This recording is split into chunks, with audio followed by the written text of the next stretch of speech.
Edward, good to see you. Yeah, nice to be back. Cool.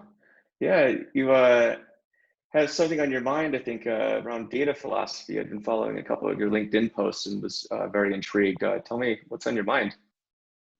Well, it's data philosophy is sort of this topic that's I think has been sort of under the radar for most people for a long time.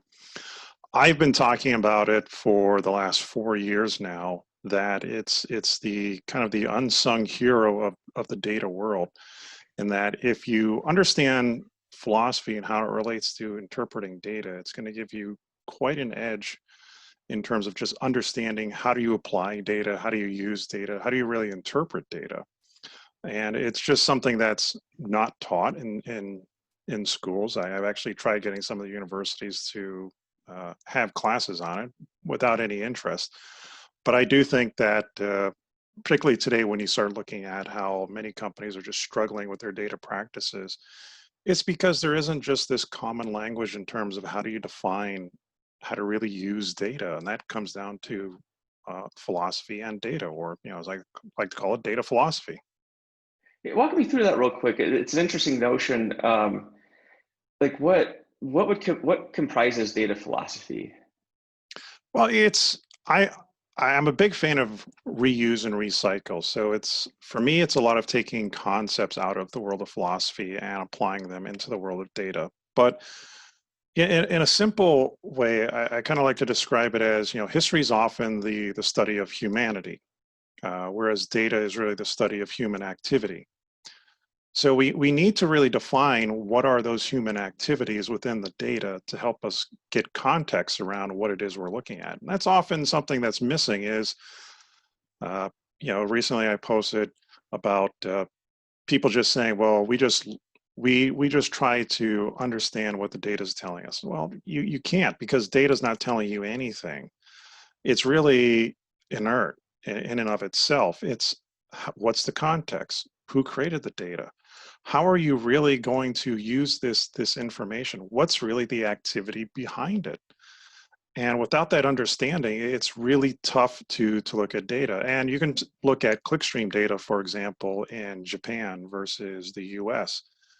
You can have the same columns, you can have them labeled the same, but they could give you completely different stories just based off of the context of how they were created.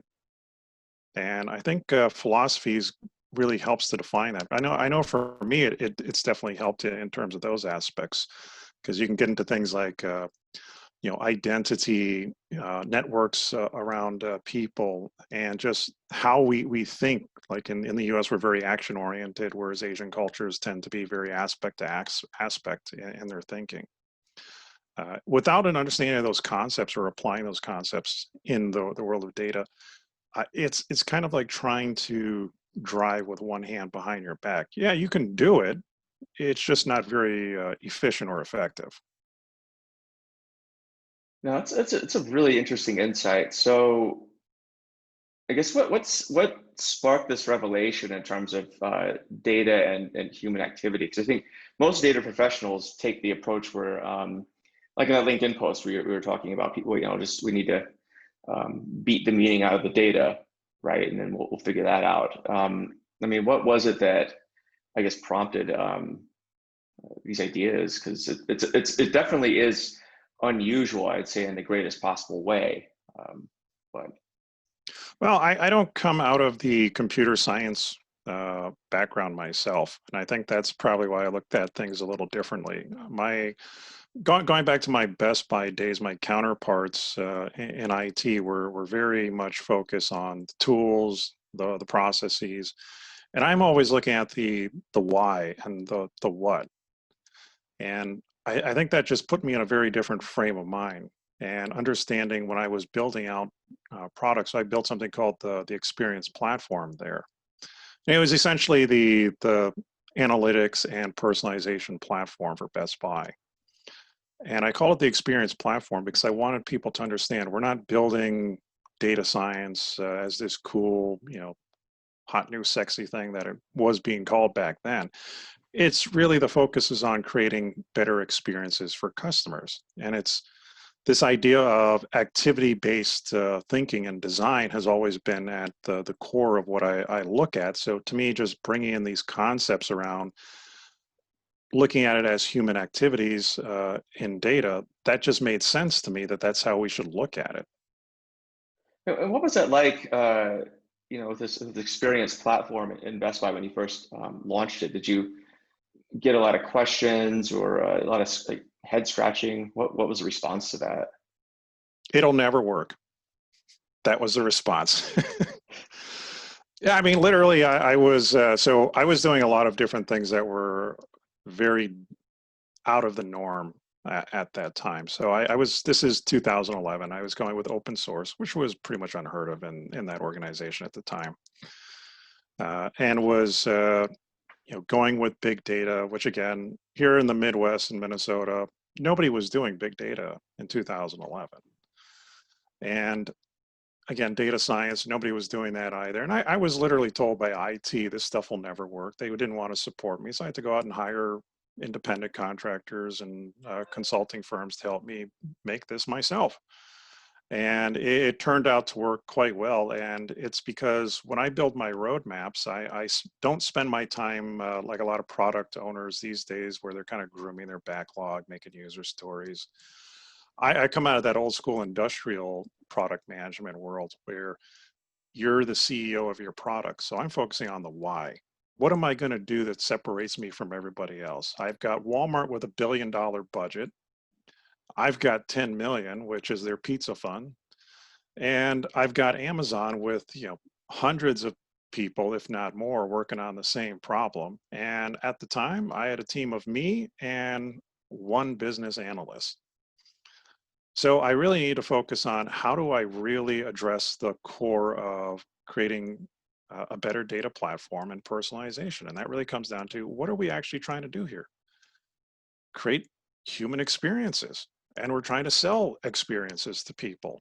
Because when people come in and they buy that big screen TV, they're thinking about, hey, I want to watch the game, whenever they actually have decent sports to watch again. Or they are thinking about the PlayStation they're buying and the games they're going to play.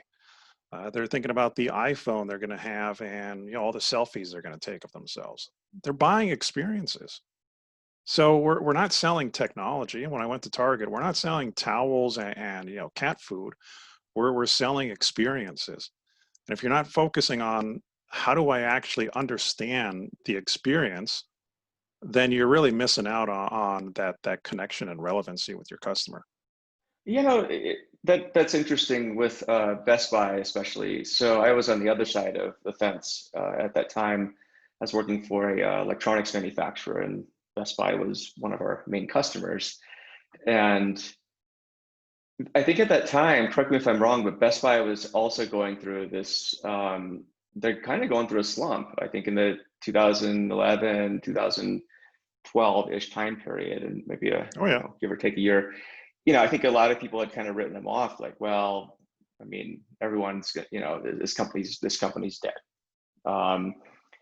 And even, us selling to Best Buy, I remember the conversations at the time where, let's definitely try and diversify our revenue streams because there's nothing unique about this company. I mean, you go into a Best Buy and what's the yeah, difference between that and Target and a Walmart? yeah. There was research that the company had done, which basically you could have put Bob's Electronics on the outside. Most customers wouldn't have cared one way or the other.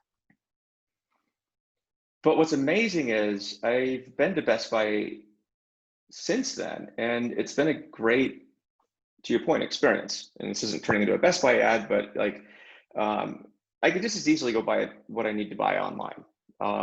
But the experience is night and day compared to what it used to be. I felt like, to your point, like going into Best Buy back in the day, it was like going into Bob's Electronics, and it's just very transactional.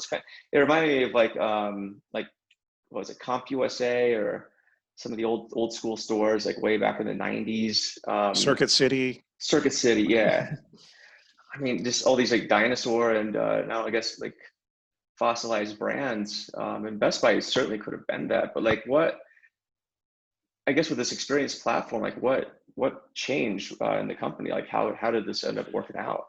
It's well, part of my personality is, I'm one of these people when you say to me it can't be done, I'm like, hold my beer, I'll prove you wrong. And it's not the first time I had that kind of experience in my career. So when I'm being told to my face, this will never work, what do you know? You don't have a computer science degree. What are you doing trying to tell us what to do? And it's just like, yeah, you know what? The tools are going to change. You guys are going through an IT, transformation. So you know what? In 5 years, you'll be going through another one. But the concepts will always remain the same around human behavior. It just doesn't change all that much. We're creatures of habits for the most part. So if I understand people, I really understand how to engage them better. Now, I kind of took advantage of the situation. Uh, Best Buy, yeah, they were going down.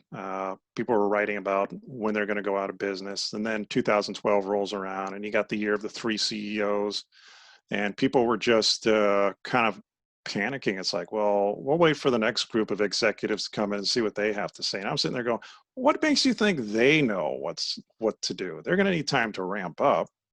I'm just going to build it. And if they don't like it, okay, whatever. But hey, maybe they'll like it. And yeah, they did. And the thing is, my team, we were doing 2-week sprints before anybody else. We were doing, these long roadmaps. A lot of the other teams, they were saying we're doing agile, which was really an excuse to not actually do a full roadmap or to follow their roadmap if they did make one.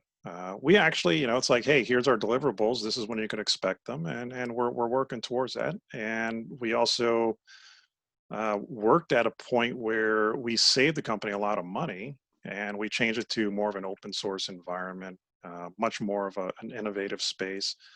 Uh, it was something that there were some teams that were just spending money just so they could get the money the following budget year. They gave me 10 million. I spent 3 million, and I was just like, well, I saved you money because at the end of the day, we cost less than we asked for. By the way, the vendors wanted 20, 30 million, and they wanted 2 years to just build it out. So we had it done in less than 1 quarter, ready to go for production. And when you get those kind of results and the type of money we were bringing in too, it just kind of spoke for itself. I'm of the opinion, you either got to show how you're saving money or making money, because hey, money always talks in a corporation. Oh yeah, especially with these like CEOs, the revolving door. I mean, I can't imagine being CEO number 3 coming through that year and thinking, okay, so let's figure this out. How's this going to work? And it's interesting too, because if you're in that situation, I can't even imagine what the pressure is on the incentives that you've been handed, or or whatever goals. It's a tough job. Yeah, and it was one of these things where when Joe Lee came in, I think it stabilized things a bit, and then I started to get people to realize, oh yeah, the customer experience matters. But it was something that they kind of stumbled into. I remember there was a quote by Winston Churchill saying, Americans will always eventually do the right thing after they've tried all the wrong things. I think Best Buy kind of fits in that category too. It's, I've seen how, and I still see that there's a lot of things that they could have been. When I left there, they were one of the better personalization platforms in retail. I wouldn't say that now. It's definitely I haven't been in a Best Buy all year since they've been kind of shut down where I live. But last Christmas I definitely went into some, and yeah, there are some aspects of it that are definitely better. They don't hound you like they used to, which was one of the things that I really wanted to see change. So that was a positive. Mm-hmm. That's interesting. Yeah, it reminds me of what was that book? The Fumbling the Future. It was a book about Xerox PARC back in the day. They basically set up their innovation lab and invented the world's first personal computer. But it was an interesting innovation lab where it was very decentralized, flat organization. You could work on the projects that you're interested in, but then inevitably the bean counters over at Xerox decided, well, it's great you have this interesting toy called a personal computer, but we're our business isn't copiers. We need to focus on this, and that's what we're doing. And I mean, with you know, using data to better understand human activity. I mean, how do you get past that bean counter mentality, or maybe potentially the stumbling blocks that you may have faced in a different scenario at a place like Best Buy? Well, it really comes down to you have to flesh it out and try and get it back to those dollars and cents aspects of things. And that's really a tough thing. There's, I was talking about expert intuition recently, and that's one of those areas where I really do push back on a lot of companies. They want to hire the 20 something, they kind of fit the image. And I remember one company I was working with, I was trying to help build out their data practice, and I was talking about a couple people in town in their 50s at the time, really sharp, know their stuff like there's no tomorrow. Then they see these young guys out there in their 20s, doing these startups. Well, those startups have gone, and they basically failed.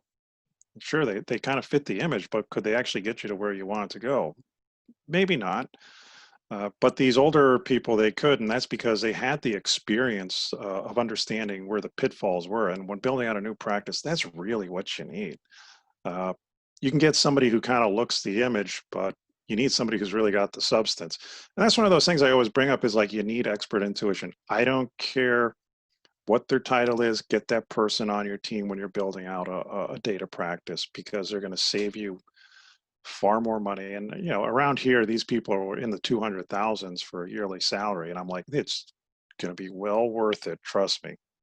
But a lot of companies, they have to learn the hard way on that one, or just the understanding of the people network. So I end up having to do a lot of graph databases showing the different networks and so on, and how people are actually interconnected. And it's just so funny how many companies just don't want to acknowledge there's the official path of how things get spread, and then the unofficial path.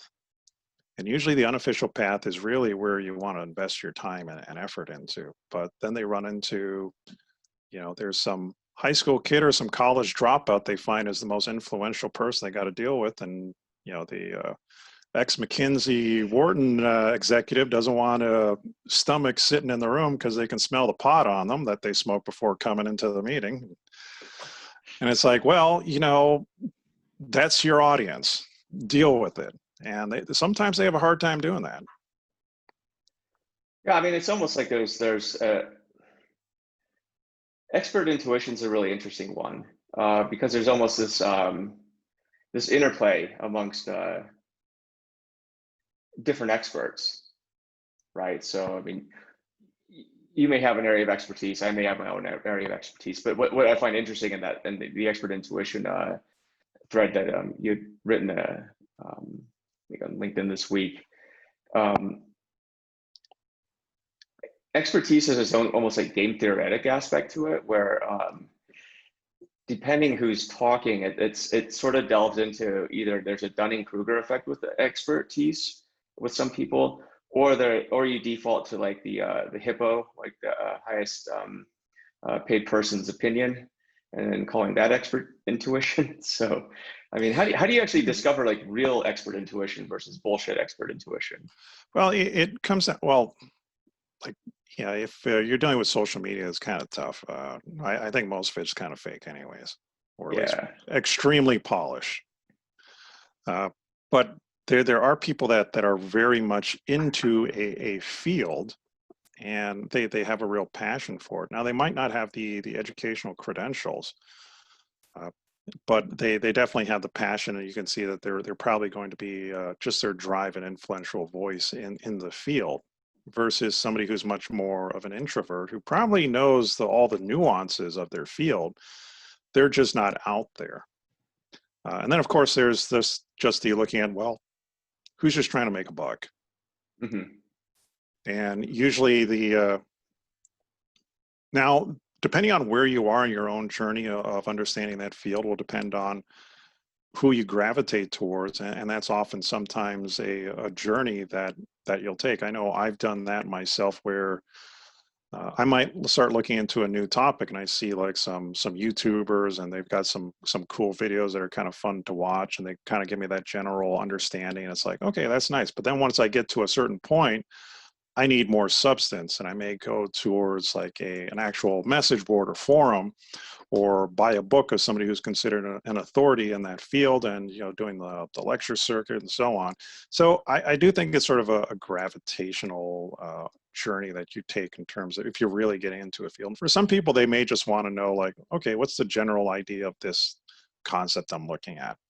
And they'll go to that YouTuber and stop there because they just want to get that surface level, and that's fine. And for them, that person they saw on YouTube is the expert.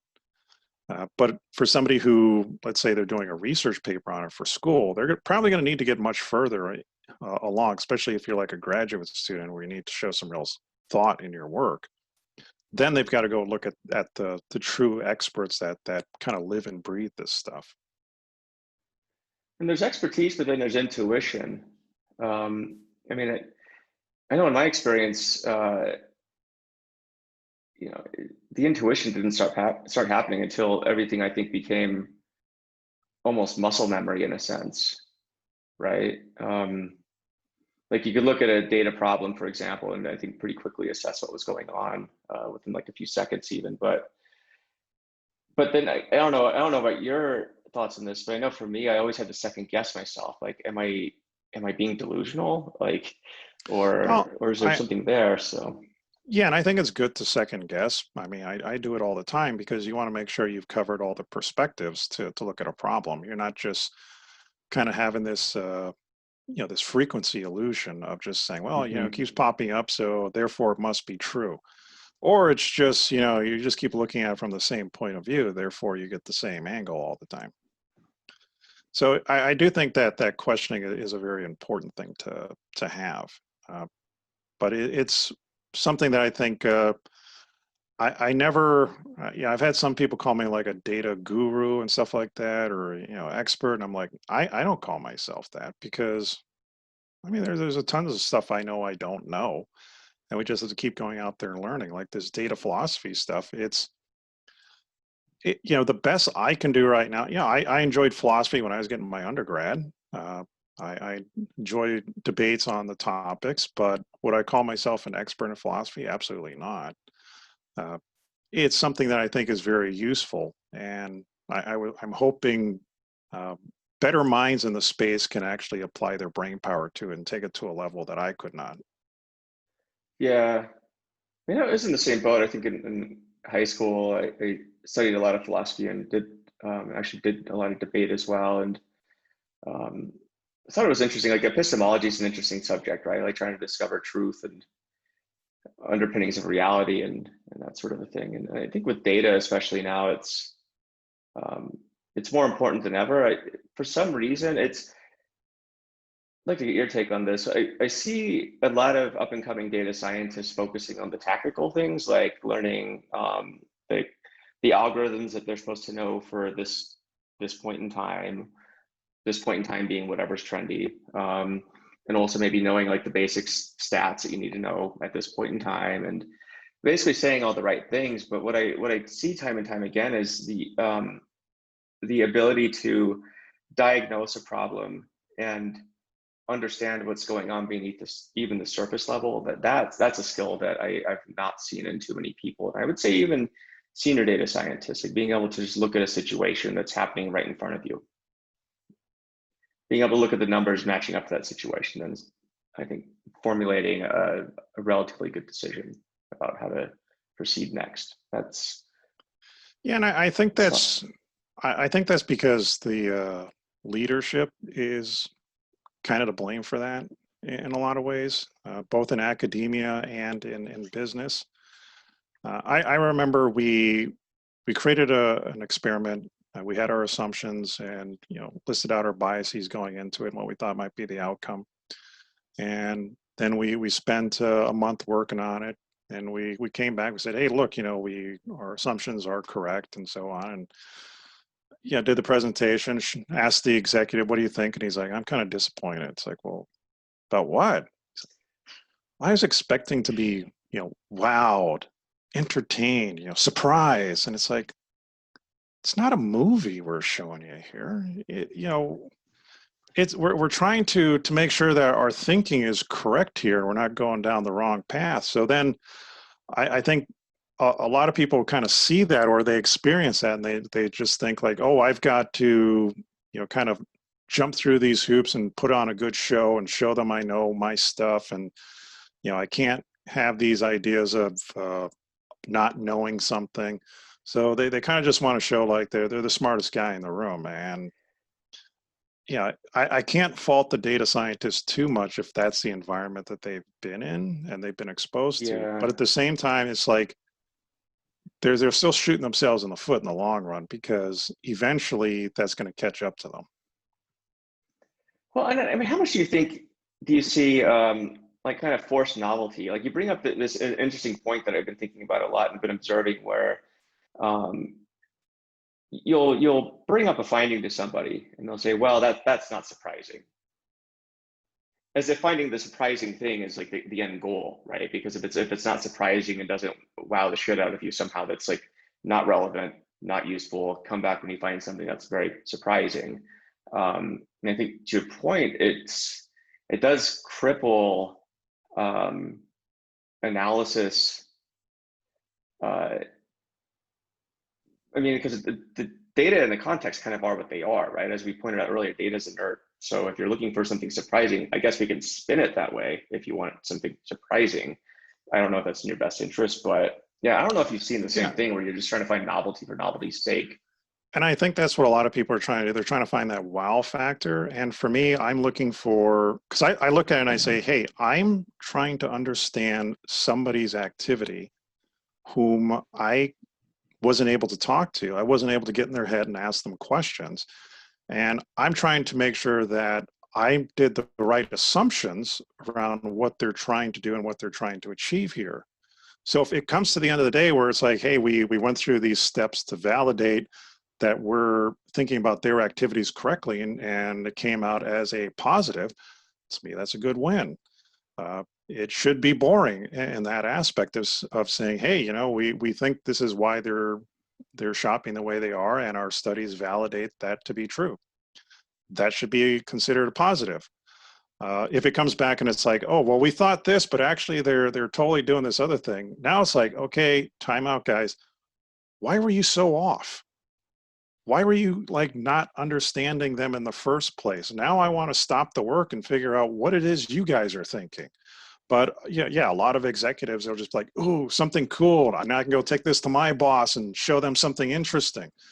Whereas I'm looking at it going, I don't want something interesting. I want something that's going to help us make money and get that customer to come back and do business, especially now when people are just not shopping.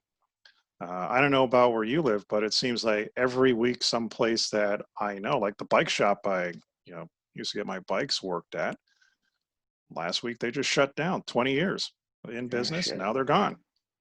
And before that, it's the toy store, 3 weeks ago shut down. And it's like, that can't go on. And it's, hey, we need people to go in there and figure out, how do we engage people again? How do we get them to come back in? That means you've got to understand human activity, human motivation. What do you get people to feel comfortable about spending money with you again? And this whole wow factor, it's yeah, it's just nonsense in my opinion.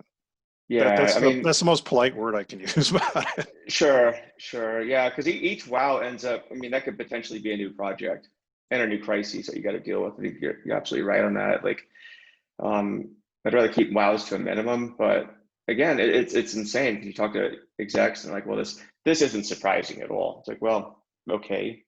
I mean, do you want me It's to like great. hide behind a desk and scare you and make that really surprising? Like, we Yeah, can, it's, for me, not surprising is a good thing. Great, we validated the thought process here, and uh, it's a good thing. Like when I was at Best Buy, and they constantly hounded me about like, are you sure this Hadoop thing's a good idea? Then like one day I'm at a conference and the Walmart guys are there, and just sort of they just started laying their cards out on the table, what they built and why they built it, and we built the exact same technology stack for the same reasons. And my that's cool. my chief architect and I are sitting there just kind of looking at each other, and he's getting excited, and he goes, think about it. They had $1 billion. They could have pretty much built whatever the hell they wanted to, and they built the same thing we did. He's like, to me, this is validation. Yeah, I use it. I went back and I said, when I got that argument again, it's like, you sure this Hadoop thing will work? It's like, hey, Walmart had $1 billion to build whatever they wanted, and they built the exact same thing. So you tell me, you want to give me $1 billion too, and I'll go figure out if there's a better way, or maybe we can just trust that they spent that money to figure out what was the best way to do it. It's interesting. I think another thing you wrote about recently was simplicity. I think there was a thread on that yesterday, and why maybe simplicity is a good thing. I think there was somebody who commented that like being overly simplistic is a bad thing, and you're underestimating the complexity of business. I kind of thought about that statement, and I was like, this is, I hope your business isn't that complicated, right? It's a balancing act. I always want to boil things down to as simple a definition as possible. Because if you can do that, then I think you've understood the complexity of the problem quite well, if you can actually just boil it down. If somebody says, well, it's complicated, it's like, it means you don't actually understand it. Or, you just don't think that I'd understand it either, one way or the other. But there should be simplicity in it. Again, what are we, with data? What is it really? Well, it's human activity. Now, what's data science all about? Well, it should be, uncovering the solutions to problems we're looking at in data. I mean, it's pretty simple. I see these like Venn diagrams making it very complex, and it's like, it doesn't need to be that way, guys. Same thing with just building a data practice. Well, what should it really be doing?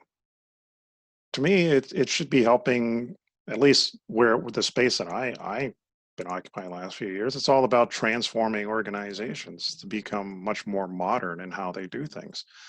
That doesn't mean just trust the data. It means use it in a smart way. But again, there are complexities to businesses. Not going to argue there.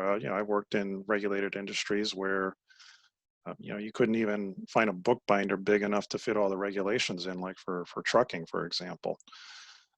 So yeah, I mean, there are some complexities, but all the problems if you're dealing with any business problem, you should be able to boil it down to its simplest form. Whereas I had a teacher who said, you should always get down to the bedrock of any problem. And she was meticulous about that. You think you're at the core. She's like, nope, keep going. And yeah, I think a lot of people just stop. And that's because we've got this very, the author Nicholas Carr really he calls it the shallows, shallow thinking, thanks to just being able to go online and do an internet search on something. And it's true. There are days I try not to get on the internet till like 4 or 5 o'clock in the afternoon, just to like use my brain and not just default to like, well, I'll just Google this and find the answer.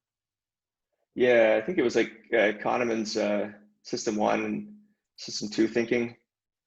People tend to operate, I think, by default in system 1. I mean, literally they do, but I think in a lot of cases that's like the only mode of thinking people, which is very reactionary, headline driven. Like, I always try and do 5 whys, maybe more than 5. Because again, I don't know about you, but I always question myself, at least my assumptions, right? So you got to keep digging deeper. I think as your teacher pointed out, get to the bedrock of the answer. Like the other thing, related to data science and data is there's quite a few data professionals I see who can't articulate how their company makes money. Like how does my business make money? Yeah, some of them just don't care. I've had data scientists who tell me they really don't care about the money part of it. I've had others who, I remember going over my roadmap once, and a couple of them were like, hey, what's ROI? You keep mentioning it. Why is it so important? Now, as somebody who has a business degree, it's one of those things I just assume, well, yeah, everybody knows what that means, right? But no, and it's, when you think about it, I've hired PhDs in statistics who couldn't manage a P&L. And I've then had to go through and do my own training to help them understand why understanding business and people is important. But for the most part, not everybody, but most people that go into statistics don't do it because they're people persons. And I think that's why data science in a lot of ways suffers a bit from understanding the business. Because again, what is business really? To me, it's connecting with people and trying to get them to come back and do more business with you is really the core of what we're supposed to be doing. So how would a new data scientist start developing things like expert intuition or better understanding human activity? They really have to get outside of the comfort zone of data science. I know so much of it. I see these discussions online about you're not a real data scientist unless you spend all your Oh yeah. time memorizing Python scripts and blah blah blah. And it's like, yeah, I really don't spend my time on any of that, to be honest. It comes down to, well, what are the problems I'm really solving here? It's so much more difficult. Uh, it, I guess for me, if I could do what some of the people that I end up having to fix their problems do, where they just like, well, let's just do it, throw stuff against the wall, see what sticks, my life would be so much easier. Yeah, I'd have less gray hairs for sure. But I spend my time really trying to understand, hey, what are we missing here? How do I really understand who's behind this data? Because when you just say, well, we're data driven, I almost feel like you're impersonalizing your own business in a lot of ways. When I see a company say, we're going to become data driven, I'm just like, so essentially you're going to ignore me as a customer. That's really what I feel. Because now they're saying, hey, this inert object here that I can't actually really see, it's always interpreted, is going to become the core of my existence. And I'm going to hire a bunch of people that are really good at math, but don't like people all that much or don't understand people all that much to help me run my business. It's like, well, okay, then I'm not going to get much out of you then. I mean, look at Apple. When Steve Jobs was there, very innovative company. Tim Cook, he's a good manager. He's really good at getting that stock price up. But has there been anything in the last few years of coming out of Apple that really made you go, wow? For me, I can't say anything has. Nah. And speaking as like a lifetime Apple user, uh, no, I can't think of anything. Yeah, the only thing that Terrible. makes me It's go, essentially gone backwards. Like I have a computer, I have two MacBooks, and the keyboards suck really bad. I know that happened. Those are practically unusable. These things barely work. Um, so yeah, yeah, that's innovation. I've got my Samsung S10 Plus with the jack in it, and I'm just like, great, I like that. I don't have to go because I know I'll lose the headphones, so Hmm. getting some cheap headphones I can plug in that work for me. Yeah, and it's interesting. yeah, and part of the issue is you get into this whole data-driven digital transformation culture, and people they kind of want to anything that's new kind of gets a free pass almost like, well, it's new, so it must be good. It's like, yeah, did you validate that? Like right now you see all these companies with these tracking employees working from home, and I'm just like, yeah, okay, then they like interview these CEOs like, yeah, I can see like if somebody's like actually like working, if they're just watching Netflix, and it's like, yeah, okay, how's your morale? I mean, just Right. because it's like the new thing doesn't mean you shouldn't. Then it's like, well, what about tracking the CEO? It's like, oh, well, I'm all about shareholder value. It's different. It's like, no, it's not. You're all doing the same thing, trying to improve shareholder value. Yeah, we Reminds me of we this. we all. I was at this technology company and we were doing workplace IoT. And I remember one of the product managers asked, what if we could track you when you go to the bathroom? That would be kind of cool because then you have like a 360 view of like what you're doing in the office. It's like that seems like the worst possible idea. Why would you Yeah, want to do yeah. that? I know Like, Bailey's Fitness. They would track people on the equipment that they were using, but they intentionally blocked out the locker rooms and bathroom of the tracking. that's good. And, Yeah. yeah, and I was like, yeah, somebody there was thinking. That's nice to know. Right. Because I think with data, it's one of those things where just, just because you can doesn't mean you should. But a lot of people, I would say the temptation is there. I mean, because Yeah, and that's sort of the problem is it's kind of a temptation of like, ooh, we can do this. It's like, well, yeah, okay, I go to this farm and I make my own yogurt, so I go to this farm to get the milk, and there's nobody there. It's just an honor system. I could just go and get the milk and not pay. I mean, I could. I'm sure people do. I still pay because, well, I want to be able to keep coming back. But that's the thing. It's like the same thing with data. It's like, yeah, you could go and take all this information, but do you really need it? And at the end of the day, it's probably going to come back to bite you if you're taking out more than you really need. well, and it's like back in the early big data days. I mean, the argument was, well, why don't we just capture everything and just store it for later? Because in case we need it. But I think back to your point about human activity and understanding that. If you really do understand the human activity, it sort of implies you know what data that you want to collect and need to collect. You're not this giant trough of just endless Yeah, seas of data, right? yeah. And I was dealing with those issues too. When I was at Best Buy and Target, everyone was just like, well, just capture all the data. Storage is cheap. It's like, yeah, it is, but Right. there's also liabilities that comes with the more data you capture. If I'm just using your random ID that we generated instead of your actual name, if there's a data breach, most people aren't going to care. It's like, okay, somebody got your company ID that we generated, and it means absolutely nothing in the real world outside of our own database. And actually, when we were at Best Buy, we actually did that, and we had people try to crack it and figure out if they could actually link that back to an actual customer account. We never had anybody be able to do that. And so if there was a data breach to ever take place, it's like, well, okay, you've got this ID, but it means nothing for you, and it will have no value outside of the Best Buy database. And Yeah. that's a good thing. And it goes back to the whole, for we're talking back to the data philosophy thing, identity.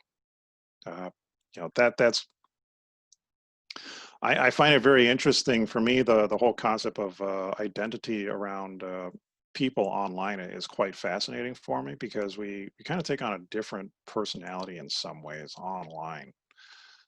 There's Yeah, I used to get into discussions, to put it politely, on Facebook. Now I just kind of ignore what most people say, unless it's like a family member of mine actually asking me a question. It's because people that would tend to be kind of nice to you in person could come off really nasty and abrasive online. And so yeah, there's this whole thing of where I find it interesting where we like to think that we kind of create our environment. I don't know if it's an American thing or if it's a global thing. I'm not sure. How we used to talk about how we changed the Midwest. We conquered nature and made it do man's bidding. All this stuff. But the thing is, we don't realize the environment also influences us quite a bit too. Just think how many people now have neck pain because they're always looking down at their phone, or nearsightedness is just a global pandemic because everybody's looking at their phones all the time so much. So yeah, it's our our environment influences us, and this increased information we're getting out of it is something that's going to really change how we interact. And I think this is going to be an interesting space of just for any company to try to understand is what's the environment you're in, how do we interact with you, and what's your identity within that space.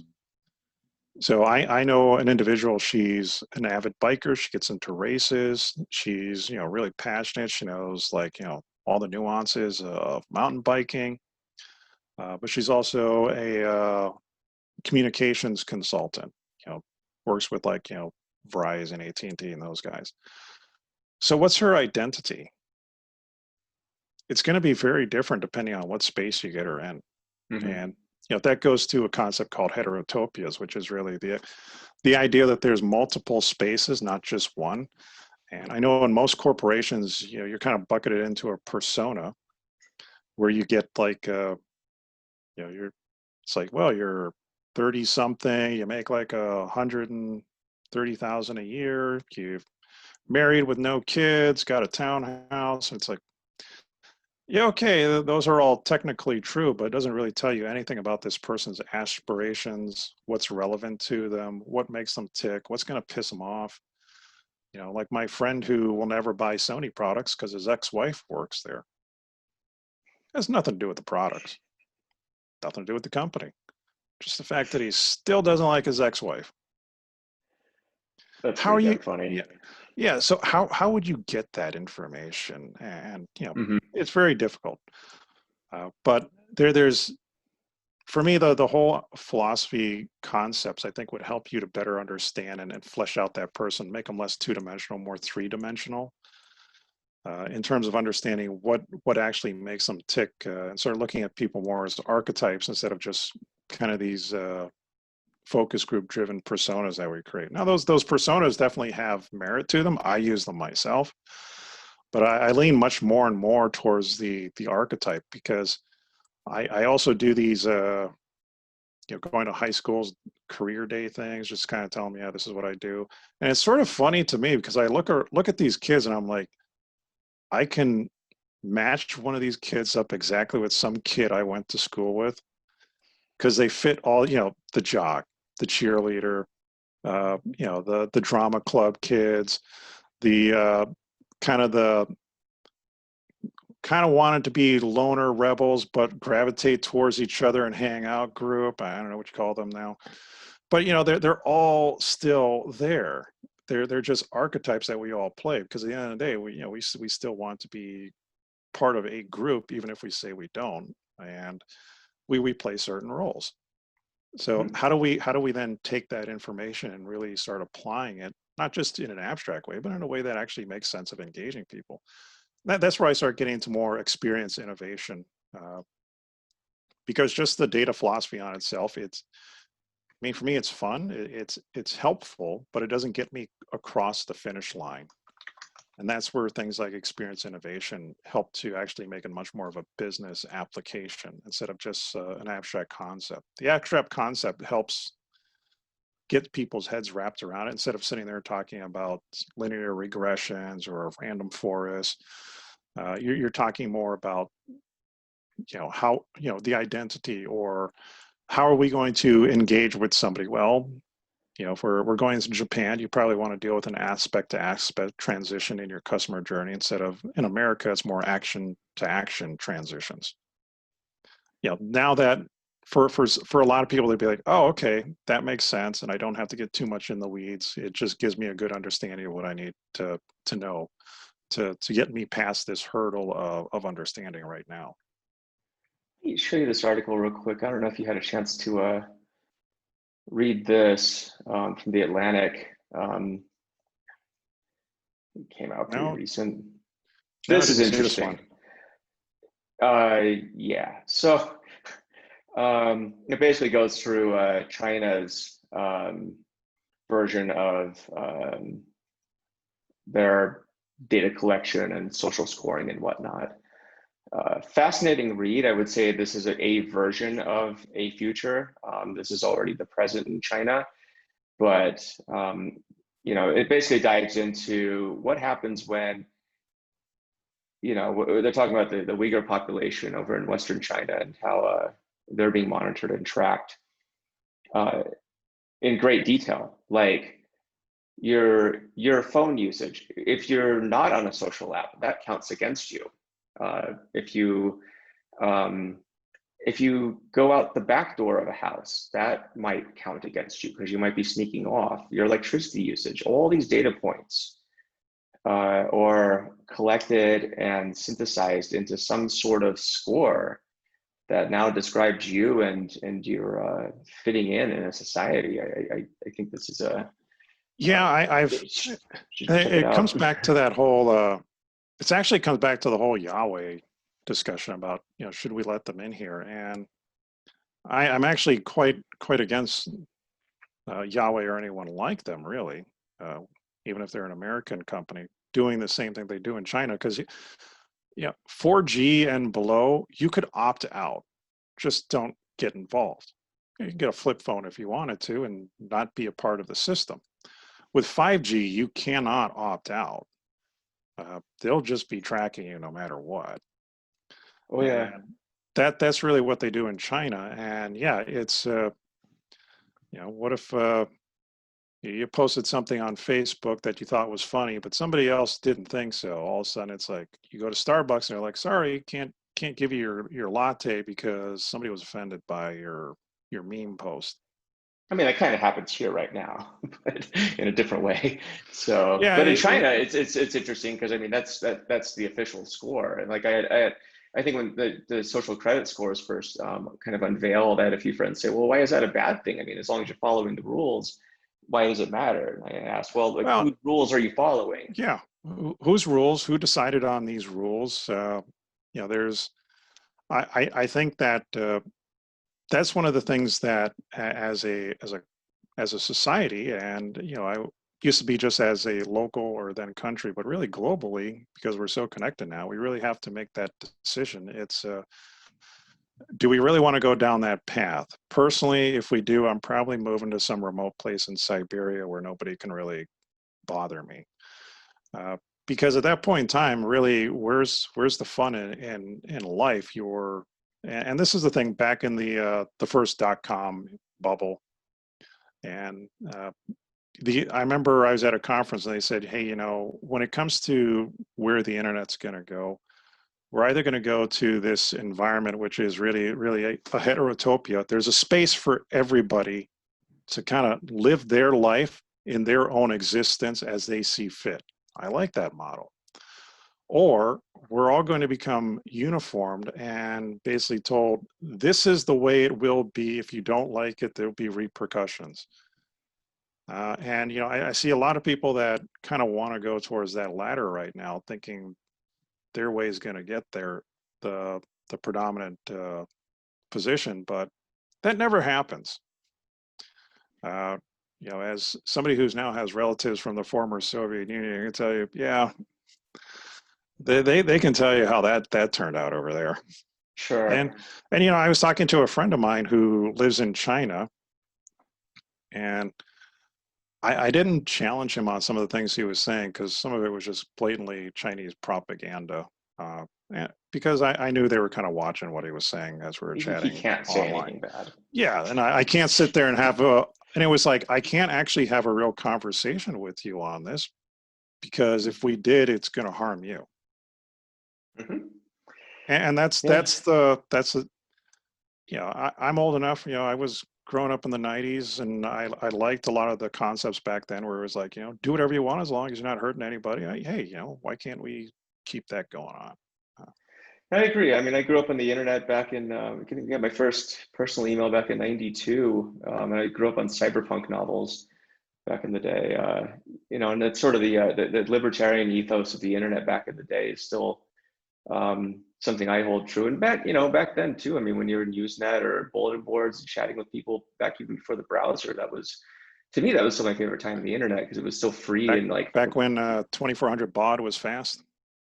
yeah, exactly. And so, yeah, and you download things and, but then, the browser came out and then all of a sudden it's like, oh, these images, they take forever to load on this browser. It kind of sucks. But those are, I think, the funnest times, at least for me personally, because I think, if you want to talk about data philosophy, they're really, it was very individualistic then. And you'd have interesting Yeah. conversations with people, but they weren't trolly or there wasn't cancel culture back then. It's like you could have legit conversations like you and I are having now, but I miss those. Yeah, and it's I really think that's what the internet should be. I think there should be a space for everybody to have, their identity, their existence, the way they see fit. And the China model, I don't think is one that I think most people would want to have as a future. I think having a more decentralized model is really what's best for society, because who can say today what's best for the world in 10 years from now? Nobody, because Hey, in 2010, how many people predicted we would have been sitting at home most of 2000, 2020? Right. So, and that's it's a good thing I never wrote any of those reports where they asked me to talk about e-commerce in the year 2020. Boy, those would have been wrong. When I was at Best Buy and Target, I was asked, and I always said no because I was just like, I'm not going to predict that far out. I just predict the trend, maybe not the specific dates. So, but yeah, even then, I think, to your point, e-commerce, things can change and things can completely, like, fundamentally change. E-commerce is, Well, it wouldn't yeah, matter what you predicted back then. Maybe some semblance of that future comes true, but there's still, um, and that's why I get back to experience innovation. What is the internet all about? Whether it's you know talking on social media, e-commerce, just listening to music, whatever. It's an experience. And this idea of, when I was in corporations, it was a lot of last century thinking running into the modern times, which was, back in the 80s and 90s, the retailer or the brand basically dictated to you what the experience will be. And I remember interviewing with some companies where they still thought that way, and yet their brand image was one of innovation, cutting edge, and they were like, we right. tell our, and they're like, we tell our consumers what experiences they should have, and it's like, yeah, that was cool in '95. Welcome to the modern era where now the customer is telling you, this is what I want. Help me create it, or I go to someone who will. It was interesting. I don't know if you remember IRI, the data company. Yeah. I was at one of the conferences I think it was like 2003 or four. Um, and the theme of the conference was the consumer matters. And my friends from ecom, they're sort of like, yeah, no shit. Like, you're just figuring this out now. That's great. Then they kept commenting, like, it's amazing how slow these brick and mortar retailers are to adapt. I mean, this is back in the day too. Um, so Well, it's still, I look at, Amazon, and there was a time where they were really good, but now even they have kind of just they're kind of blah in my opinion. It could be a much better experience. And who's really delivering on that true experience type of shopping? Now, you could say some going like, REI or someplace like that. It's sort of an experience type of shopping, or what is it? They just opened up this new Shields here in town next door to me, where you walk in there, they've got a Ferris wheel inside. They got a little mini hockey rink you can play on. Well, you could play on it if they hadn't shut it down for COVID.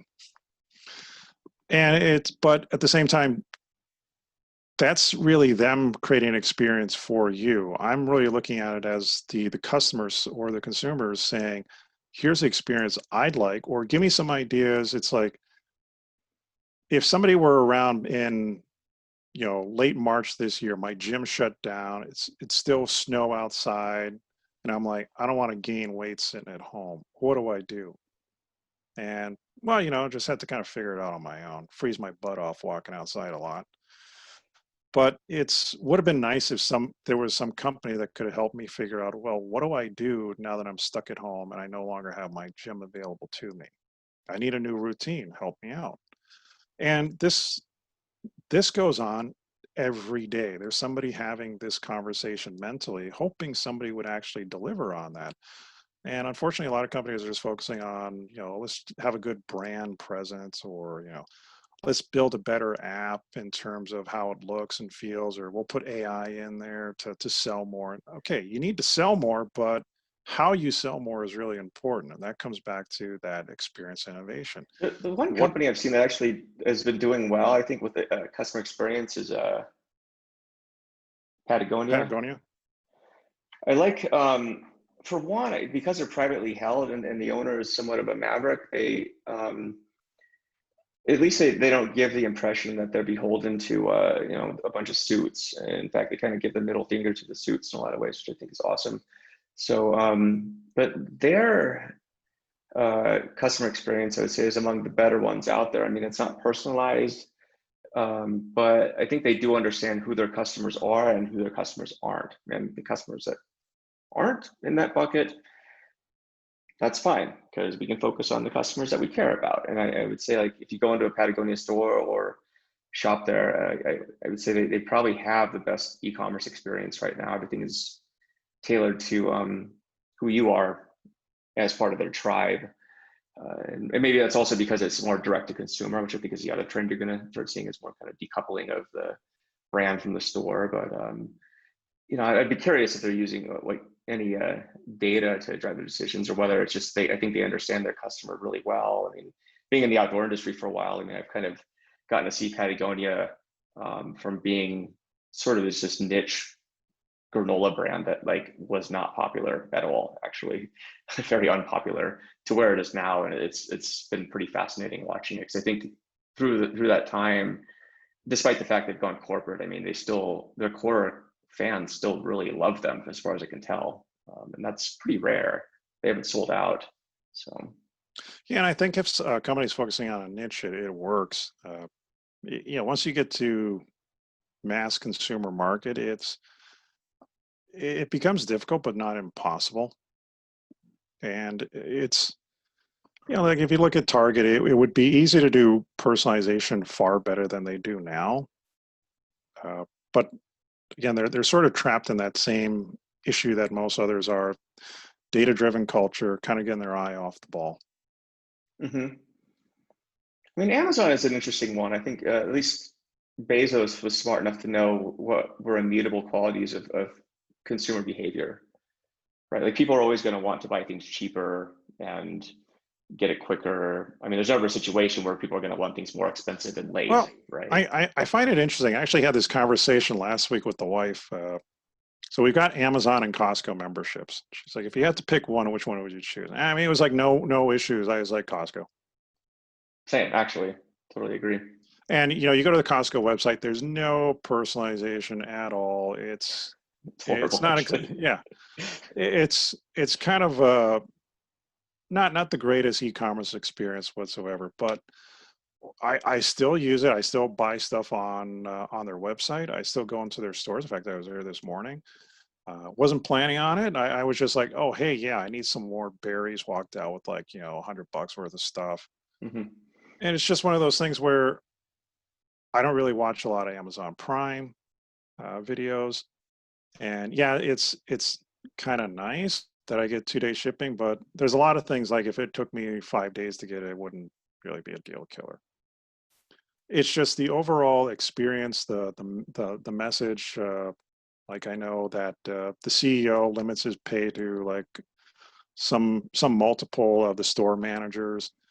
And I've actually seen the executives come into the store where I'm at. And you can always tell when they're there, because everybody does things exactly by the book. And it just comes across as a much more human type of company that you can do business with. And it's like, you see like their food court. It's like, how the hell do they get away with selling a hot dog and a drink for $1.50? It's like Right, and the founder said that, like, I'll be damned if you're going to sell it for a dime more or a penny more. Like, that price stays, period. But yet they get the customer, though. They actually used to be a customer of a company I used to work for, and I would say they were among the more pleasant retailers to work with, just because I think there is a level of transparency and fairness. Because again, they understand the end customer, and they understand the experience they're trying to provide. Even if you came in as a private label, I was reading this the other day, like, you have to sell cheap. Like, if you're a Kirkland brand, like that's normally a very big brand that's on the shelf that'll just make it private. But I mean, you have to be 1% better than your product. The Kirkland brand does. yeah. And That's I pretty saw, cool. and I actually saw there's a brand that, yeah, I get their emails directly from the brand company itself, and they were offering a sale on their products. So I went online and I looked, and I was like, okay, you're offering it for $9.99 as a sale price, but I get it for $8.99, the exact same size, over at Costco. So I guess I'll just get it at Costco, because then I won't even have to pay shipping too. Hmm. And Cheap sells. yeah, and one time my wife bought something, lost the receipt, and it was like over a year since we bought it. She's like, think they'll take it? I was like, well, they said they will. Sure enough, they did. I mean, we never took it out of the box. didn't ask us any questions like, why don't you want it or anything like that. I mean, it's great. Or just the, just getting the cash back and all that. So yeah, for me, it's hands down just a better experience. Whereas I always look at Amazon, it's do it yourself shopping. Nobody's really helping me. Whereas at Costco, yeah, I can ask them. It's like, hey, when are you guys getting this stuff in? So I know, like, I went there today because it's fresh produce day. If I want to get the bananas just right, go in on a Tuesday. That's what I did. And they tell you these kind of things. Whereas with if I order food from Amazon, it's like, well, all right, how long has this been sitting around? I have no idea. Right. Yeah, it's just it's data driven, and sometimes there's definitely sellers that might take advantage of that too, like selling old stuff, which I think that was a problem, especially during the pandemic. So Yeah, one of the things when I worked at C.H. Robinson, one of the directors told me that when Costco, they get a truckload of, like, say, grapes, they'll inspect it, and if they get a number of packages that fail in the inspection, they don't just reject the pallet; they reject the whole truck. And so, yeah, a lot of people, they've been asking, it's like, how can they have organic, strawberries so huge? And it's like, well, if you're the seller, you're probably going to send your best stuff because you're like, I don't want that whole damn truck coming back here. hmm yeah, that'd be painful. Well, cool. Well, this might be a good place to wrap it up. It's been fun as always. So how do people find you? Well, you can find me best on LinkedIn, or you can go to my website, echenard, echenard.com. Awesome. Cool, man. Well, until next time, I guess we'll see you on LinkedIn. So keep up the great posts. I think they're always enlightening. So Well, hopefully I can keep posting them. My reading list, unfortunately, has not been that great lately. With a 2-year-old, I read a lot of fairy tale stories, not the kind of stuff I'd like to read. just don't go into the area of like data fairy tales or something that'll be No, definitely he jumping the doesn't. shark. No, I give him the classics. I think those are the best. Cool. Well, awesome, Ed. It's been fun. So I'll